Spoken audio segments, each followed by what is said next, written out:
যারা বৈষ্ণব আছেন, যারা বৈষ্ণব মতে দীক্ষিত, তারা কি শিবরাত্রির ব্রত পালন করতে পারে বা পালন করা কি উচিত?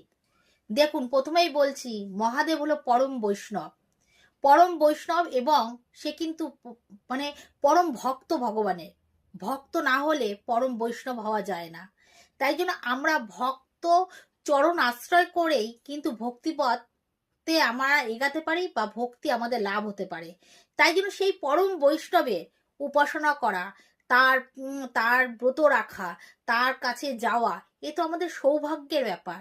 আমি যদি প্রকৃত বৈষ্ণব হই, তাহলে অবশ্যই আমাদের শিবরাত্রির ব্রত রাখা উচিত। কেন, তার কাছে গেলে একটাই কথা, তোমার মতন ভক্ত করে দাও, তোমার মতন বৈষ্ণবতা যেন আমার মধ্যে আসতে পারে, সব সময় যেন নাম জপ করতে পারি।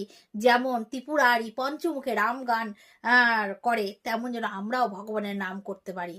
তাই জন্য যারা বৈষ্ণব মতে দীক্ষিত বা বৈষ্ণব আছেন, তাদের একদম উচিত যে শিবরাত্রির ব্রত করা অবশ্যই করবেন।